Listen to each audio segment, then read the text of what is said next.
Hello everyone, and welcome to WriterSpeak, dedicated to the written word and those who produce it. I'm your host, Jeane Slone, and I am the author of 3 historical fictions, She Flew Bombers, She Built Ships During World War II, and the newly published She Was an American Spy During World War II. Today in our studio, I would like to welcome Margie Cantwell and her dog, Jack. Welcome, Margie. Thank you for having us. We're happy to be here. It's pretty exciting to have a service dog here. Thank you for allowing him to be on the show with us. He has been so well behaved in this very unusual environment. Yes. He's a seasoned professional. He's been working for about 5 years now. Well, I can really tell. Thank you. Well, Margie has written this pretty amazing workbook, really, I would call it. It's called Good Puppy Academics, Using Nature's Way to Raise Your Dog's GPA. Before we talk about the book, could you give us a little background on why you wrote this book? Sure. I'm a professional dog trainer, and I see a lot of people coming into my classes that are a little confused with all the information out there about training dogs, many different ways to do it. And I found a need to bring people back in connection with the nature of their dog. To train them more humanely, you have to understand them. So I originally have a BA degree in liberal studies to be a kindergarten through 6th grade teacher, and found that everything I learned there, I'm applying to my dogs. It's all pretty much the same when it comes to the psychology of learning. And I found that a lot of the training books out there don't touch on the psychology of learning. So part of my book touches on that. I'm a student, graduate of Bergen University of Canine Studies, which is now in Roanoke Park, California.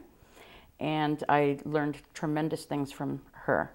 She's the creator of the service dog concept. She started Canine Companions for Independence in 1975 and placed the first service dog. And from there, you have service dogs around the world. So it was priceless, the education I got there, because Bonnie pretty much way back in the 70s was saying, we've got to find a new way if a person with a disability is going to be able to handle a dog. And so she went back on her own profession, which was being a teacher. So 35, almost 40 years later, we have different training methods to train service dogs, which I really wanted people to understand. You can use the same methods with your pets. You don't have to be harsh. And it would be good for us to understand, really, what is a service dog?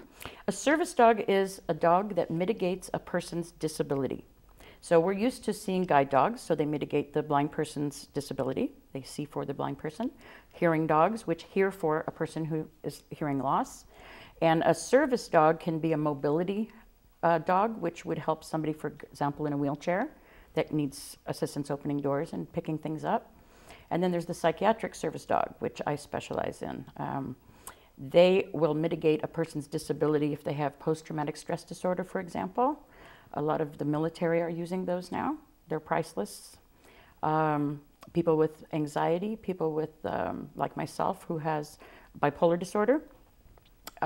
It can allow you to take less medication or no medication if you're able to have a dog that helps you get through certain challenges that you have with your disability. Well, the methods that you believe in, is it different to train a service dog than a dog who's not going to be in service? Not really. Here's the difference. The difference is the task the dog does for a person. But bottom line, as you can see with Jack here, a service dog has to have obedience training, has to be well behaved, has to be under voice control. So that's just basic obedience that any pet owner can do with their dog. And then we specialize in whatever task the dog needs to do, which your pet owner wouldn't really need to do that. But the better trained your dog is, the more you're going to enjoy it in public places.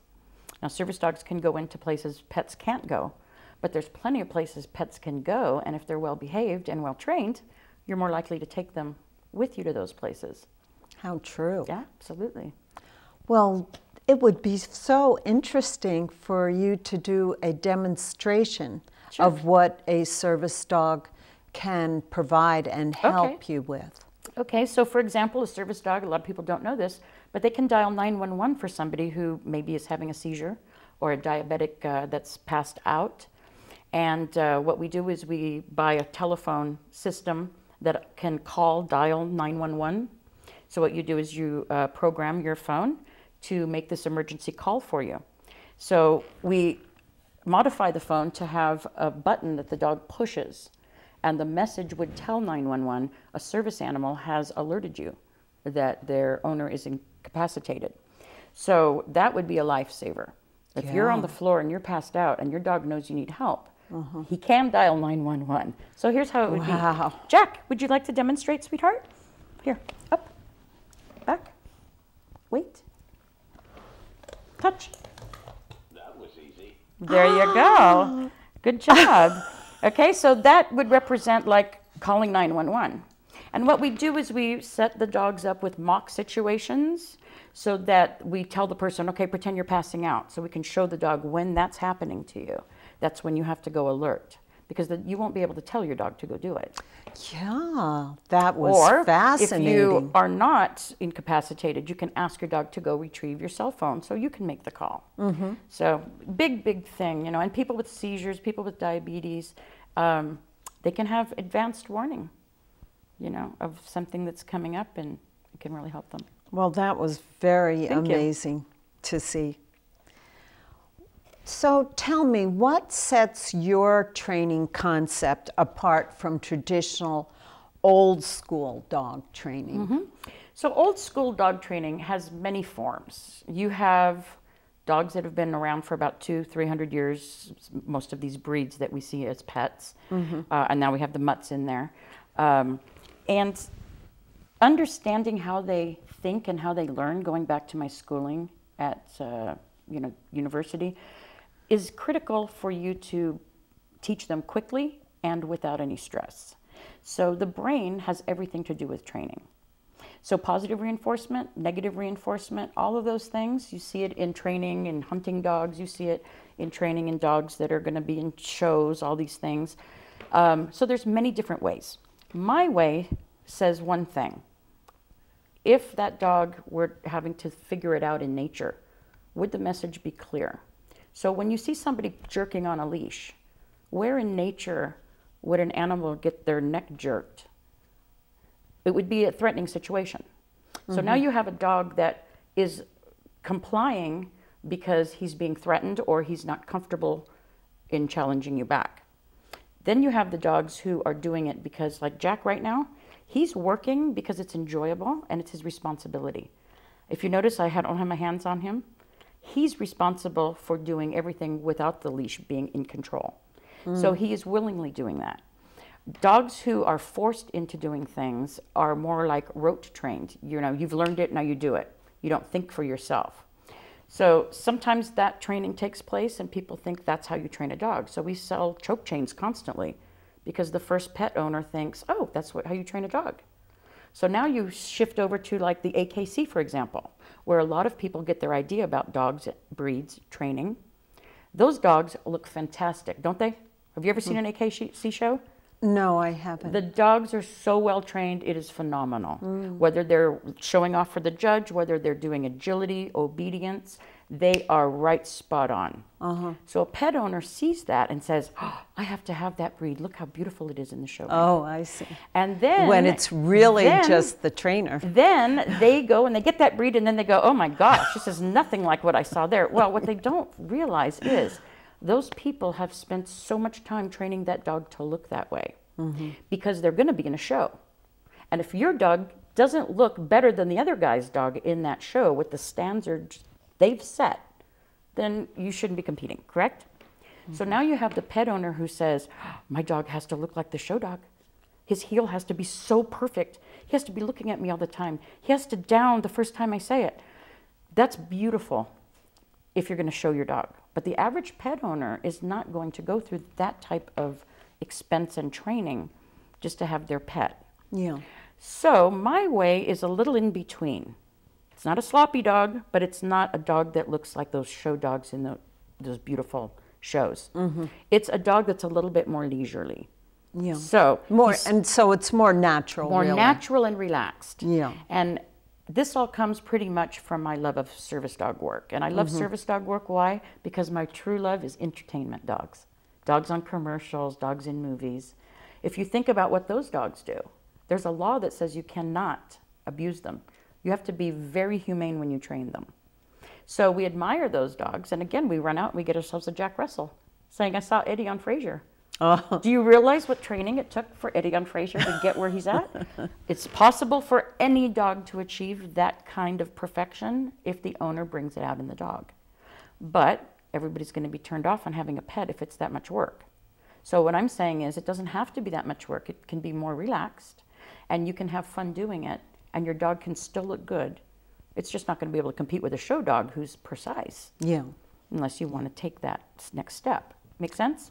Well, what equipment would a person need for the type of training that you feel is more natural? Yes. So I like first starting off on a flat collar. See where the dog goes with that.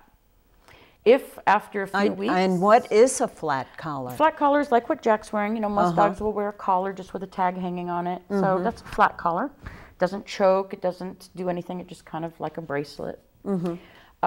So that is where I start. If after a few weeks I have not been able to get the dog to pay attention, you know, like try walking a hound dog who's sniffing the ground constantly, that collar method may not work in the beginning when you're trying to distract the brain from sniffing the ground. So for those particular dogs, oftentimes the halty or the face harness is a great tool because you can keep their nose off the ground. I like using those, though, only as a last resort. If I haven't been able to get the brain to adjust itself, it needs a little bit more help, then I'll use other tools. Never use a pinch collar. I just don't agree with them. There's a place for them, but not in a pet's training, really. Choke chains, same thing. If there's a place for them, but you have to know how to use them, the average pet owner does not know how. So to me, maybe the harness, which is called a easy walk harness, it connects to the front of dogs instead of their back. So for dogs that pull, those often work wonderful. So for a first-time dog trainer, you know, owner and trainer, that equipment is so much more better than throwing a, you know, choke chain or something that you don't know how to use. Well, that's really great to know. Now, when you say get to know your dog's language, what do you mean by that? I love it. Winnie the Pooh once said, a lot of people talk to animals, but not very many listen. Isn't that a beautiful saying? Yeah. So, how does your dog talk to you? He whines, he barks, he paws at you, he decides not to do what you ask. This is all feedback. They can't speak. So, we humans who are used to the spoken word, we miss a lot of that. So in their world, because they're hunters, they're predators, they watch every move you make and interpret how you're feeling and what you're thinking at that time. So I like to say, which this is in my book, dogs can sense your thoughts. And why is that? Because with every thought you have, a chemical reaction goes with it, a synapsis in the brain. And we don't see it, but they can smell it, and they can also see your body language backs it up. Make sense? And so you're also learning to observe their postures and what they mean. What they're saying. So a lot of times, this is a good example. A lot of times people think the dog's hackles are up. The dog's hair on his back is up. And his tail's wagging. Doesn't that kind of conflict? Ooh, a happy dog with hackles up. Well, a wagging tail is not necessarily a happy dog. Some dogs will wag their tails nervous. You just have to know what a happy wag looks like and what a nervous wag looks like. Because to the human eye, we may not know what it's saying, but to the dog eye, they know exactly what it means. So the way you present your tail, the way you present your ears, so going back to the hair on the back, what that really is nothing more than an adrenaline reaction. Okay? How does adrenaline work? It either fight, flight, submit, avoid, be happy, get excited. You never know what that adrenaline is carrying. So you have to observe the body language. So obviously hackles up with a growling dog with teeth showing, That adrenaline is carrying a stress hormone. But a dog whose hackles are up and his tail is fluid and he's all excited and he's just wanting to lick the other dog, those hackles are excitement. Does that make sense? Mm-hmm. So a dog can sense by the body movement of its friend, whether it's friend or foe, and they can sense that with us as well. So when you say you need to think like a dog Mm-hmm. and not a human Mm-hmm. in order to communicate Mm-hmm. with your dog. Mm-hmm. So what I mean by that is, how does your dog see the world? He certainly does not see it like you. Mm-hmm. You see your world as time-driven. I have to pay my bills. You do realize your dog doesn't care about your bills. He doesn't care about your job. He doesn't care about nothing but eating, sleeping, playing, exploring, eliminating, and doing it all over again. That's And this his is world. probably what we'd rather be. Yes, yes. So once you understand that just because the dog made you late for work because it ran out the door and now you're angry, the dog has no clue what you mean. Does that make sense? How could he? It's like a 1-year-old. They're not. Yes. They're not even It all is. there at this They point. are similar to Yes. young children. So what I like to tell people is, you know, your dog's feedback to you is his language. And when you see the dog is starting to go the wrong direction with what you're wanting, you have to change that pattern. I kind of got a little off on what the question was again. You need to think like a dog, Yeah, to think like not a dog. a So human. Yeah. knowing that the dog doesn't see the world the same as you, you need to step down and see the world through his eyes. It's like having a 1 or 2-year-old. They will never see the world how you see it. They're not capable. So you have to step into that 1 or 2-year-old's shoes. So people who specialize in 1 and 2-year-olds, they can spend all day with those kids and love it and be intrigued by what they see. Somebody who doesn't understand that those kids are just going to irritate them all day long because it's like, why do they keep doing that? So the idea is understanding your subject and what their limitations are and how they see the world allows you to communicate in a way that they can understand. So I imagine you believe it's important to try to often get down to their level, like Yes. people are taught to do Absolutely. in child development, to get down to a child's level. And in my book, I talk about Piaget, and I talk about Skinner, and I talk about you know, all of the greats in psychology that taught us things by using animals. The animals taught us everything first, and now we're using it on ourselves. But in the beginning, it was these guys in the lab figuring it out. I love in your book that you have report cards and it's a workbook. You have a place to put your dog's photograph, and then you can start grading your dog as you improve their skills. Absolutely, yes. And people don't think about your dog's grade point average. I always have people going, oh, my dog has a grade point average? And I'm like, well, why shouldn't it? So, you know, you teach it sit, doesn't do good at first, so it's a C student, it doesn't know anything. By a few days, it's sitting, it's a B student. Well, it won't sit every time I ask it, anywhere I ask it with any distraction. Well, he's still a B student. When he can be like Jack, who will do it anywhere, anytime, any distraction, any surface, with being told just once, that's an A student. No Because treats. it's so crucial in a service dog. Absolutely. And no treats, okay? So the whole idea is, even your pet, if it's well behaved like that, without it being a service dog, you're more likely to take it everywhere. That pets are allowed, obviously. It makes sense? Now, you talk about using nature's rules. And so, can you give me an example Absolutely. of that? So that's going right to the positive and negative reinforcement. So that was Skinner and Pavlov in the science of learning. So really, all of us, including us humans, all of us, are hardwired by nature, or your brain, you can't get around it, to seek out things that give you pleasure and comfort and avoid things that cause you discomfort or pain or displeasure. This is a hardwired survival thing that we share. And so with those things, we have to remember that negative reinforcement is used in dog training when you're abusive. So for example, your car door. When you open it and the keys are inside, what happens? Beep, beep, beep, beep, and that noise will not let up, will not stop until you change your behavior, which is pull out the key. Correct? So in psychology, that's negative reinforcement. It's very annoying. It doesn't let up. And so in nature, that would be something that's a survival thing. I'm in a fight with another bear, and now this could lead to death if we continue. So now your choice is fight to the death or back off and live and let the other one take control. So this would be negative reinforcement when they kill each other. But when one decides to say, I relent, now he's practicing something else. He's practicing avoidance. So animals like us can only practice fight, flight, avoidance, submission, or cooperation. Okay? So now we look at positive reinforcement. And what that means is you're going to have a pleasurable consequence every time you repeat this behavior.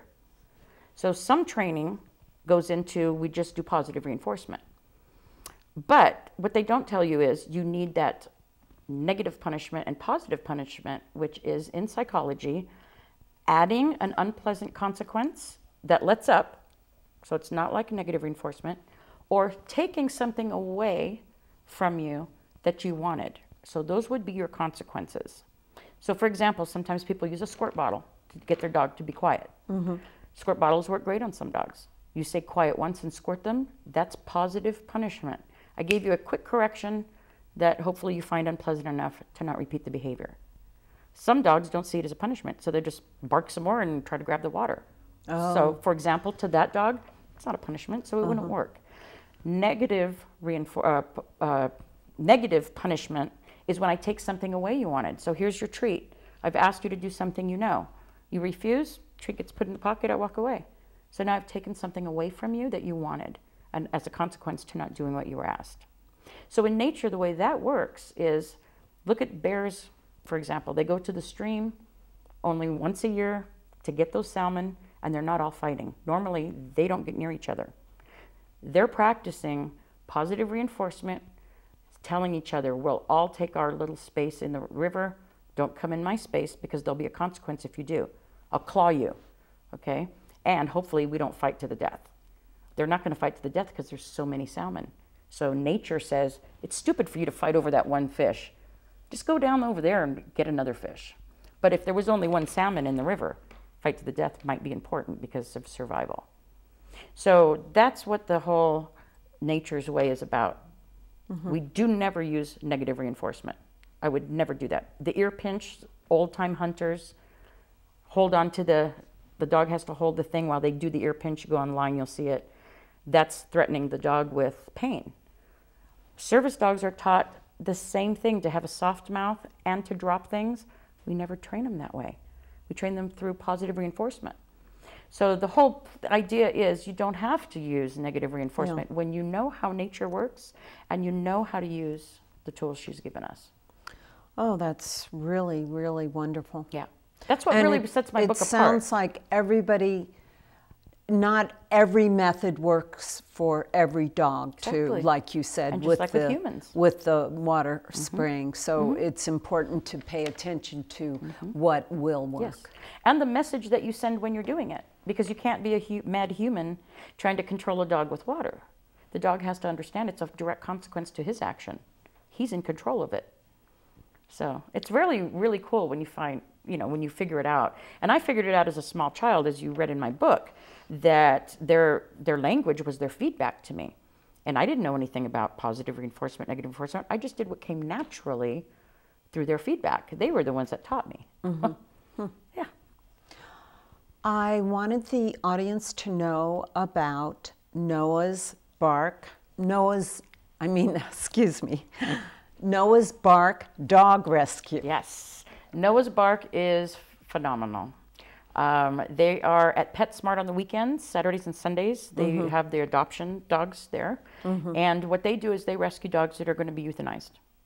I've seen them rescue a dog that was literally on its way to the back room. Jack was one of those dogs. Jack was going to be euthanized 5 years ago in Kelseyville. He was picked up on the streets there in the shelter in that area because they didn't have the money to fix him up and he was sick. So Noah's Bark pulled him, put money into him, and then adopted him out. Hero, which is also featured in my book, phenomenal dog. You have to read about it. The story is so amazing. But again, without rescues like Noah's Bark, who takes the unwanted dogs that are going to go get put to sleep, these dogs have no chance. And I have seen the most wonderful dogs come from these organizations. So yes, Noah's Bark is mentioned in my book as well. They send a lot of their training, dogs to training, to my training. But you know, Jack's an example of a dog that was not going to be here today. And when I hear people say, I have a rescue dog, or is that the term Yeah, used? rescue dog, or I rescued a dog, or a dog rescued me. Yeah, there's many ways of putting it. Yeah. I know that you do a lot of free, terrific seminars. Yes. Can you give me an idea of what those are like? And Yes. So I have a couple of them coming up, and what the seminar is, it's promotion for the book, but whoever hosts the seminar gets 50% of the sales, the book sales. And then I always bring a really nice raffle gift as well. So that's my way of not only getting the word out on my book, but being able to help organizations as well. So Noah's Bark, for example, I'm having a fundraiser that's coming up. We have them at the Songbird Center in Katati. And I think in the credits, there's going to be some information on that. Yes. And I have several ones coming up. I'll have one coming up in August. I'll have another one in December before Christmas. So any organizations that are interested can contact me through my website, k9gpa@yahoo.com, which will also be in the credits. yeah, they'll be able to read that right in the credits. Yes. And my whole point is, you know, I wrote the book not to be rich and famous, but to get the word out so that people who are confused about dog training can see the nature of dog training, because the nature of dog training is different than human will. Human will says when your dog potties on the carpet, you rub his face in it. I say, where in nature would a dog's brain be able to understand that? Where in his genes is your nose being rubbed in something going to make any sense to you? It won't. But it sure makes sense to the mad human who's doing it. And it's not natural. It is so unnatural. Yeah. So when you understand nature, you can train a rat, a cat, a dog. I don't just train dogs, birds, rats, cats. I can train any animal, except for the ones that'll eat me. I think I'll stay away from those. But the whole point is learning whether you're a human or you are an animal. The basic foundation is identical. You're all chemically run. You're all suited for something, and when you find your niche, you flourish. There was something I like that you wrote in your book, that dogs should be in our lives as stress reducers, not stress producers. It's so true. I like how you worded that. And I did that because I see so much of it in my training classes. You have to ask yourself, why do I have a dog? If it's just because you wanted something cute to sit on your lap, you better have gotten one that likes that life. Because if you get one that doesn't like that life, you're going to have stress in your relationship all the time. So if you get yourself a dog, you should be thinking, how am I going to use my time with this animal? Because I've got a 24-hour day, I've got a job, I've got kids, I've got church, I've got whatever, shopping. Where does your dog fit in? I talk about patterns and rituals in my book, which are critical. The thing is, Jack, for example, he's a Jack Russell Terrier. Energy, energy, energy, endless. Do you see him energized right now? Absolutely not. No. Why? Because Jack gets guaranteed 5 days a week, 1 30-minute scooter ride where he runs, and sometimes that is twice a day, or he gets that second part of the day, second 30 minutes, he gets the ball thrown in the field, whatever. So he knows 5 days a week. He is always guaranteed 2 30-minute sessions with me where I do not answer my phone, I do not talk to anyone, I am alone with my dog enjoying him. Okay, whether it's brushing him in the field or whatever we're doing, riding the scooter. You're not on your cell phone throwing the ball, huh? And so here's what I tell, exactly, this is what I tell all of my people, and it's in my book. And anybody that disagrees, I'm not sure why they would, but you need 1 hour out of every 24 hours of your day. Don't you think? You deserve that, where you could shut everybody off. So not everybody has an hour to spend with their dog, but you could probably break it into 2 30-minute sessions every day, or 3 20-minute sessions every day. And if you have family members, I'll tell everybody, okay, it's your turn today. You've got 20 minutes with the dog. Oh, honey, it's your 30 minutes with the dog. And you break it up. And if you're looking at it like this, oh, great, it's my 30 minutes with the dog. Oh, you're probably going to die of a heart attack before you reach old age. Or why does the person have the dog? You're so stressed out, you can't take 30 minutes or 20 minutes out of your day and say, okay, the rest of the world, go away. I'm communing with nature now. Even if that's just petting them, brushing them, throwing the ball, whatever it takes. But every dog has to have physical and intervention. They have to run, they have to play. And if they know when those times in the day comes, like Jack on the weekends, he does nothing. By Sunday night, he's like, I can't wait for tomorrow. So his genetic, or not his genetics, but his pattern is, I know if I just wait long enough, it's almost time, she'll take me again. It's the dogs that have no rhyme or reason to their lives that become neurotic or drive us nuts. Yeah. Well, that is so helpful to know. And that's another reason why I wrote the book. Nobody else tells you this. They just say train your dog, which is great. Nothing wrong with that. But 100% of your time when you're with that dog. Well, I like that a person can write in it frequently.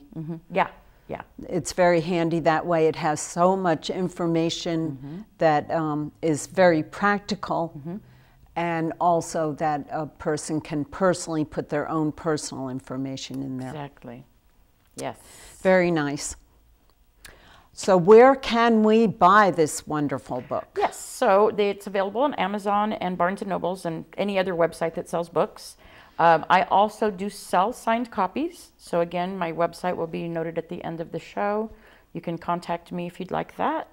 And hopefully it's going to be distributed locally. We're kind of working on that at this point. Yes, it will be distributed in over 17 local shops in Sonoma County. Fantastic. And the shops are listed in the Sonoma County Gazette under Buy Local Authors Books here. So people can find them in various coffee shops. Excellent. Yeah. Well, I wanted to thank you, Margie, for sharing so much practical information with your innovative book. And I wanted to thank Jack also. Yes. And thank you so much for having us. For being so well behaved and automatic. So cute. Yes. And remember, if you noticed, I didn't ask him to do anything this whole 30 minutes. He knows what he needs to do. So again, I like to remind people, this leash is not what controls your dog. If this is all you have to control your dog is not trained. Yeah, this is not what controls your dog. Great advice. That's it. Well, thank you for being here. Thank you. And if anybody wants any information on training, they can also get a hold of me on my website. Yes, we will have the website on the credits. Well, WriterSpeak is produced at C Media Lab in Santa Rosa, and I'd like to thank our sponsor, the Sonoma County Gazette. Please stay tuned next time for another exciting interview with a local author.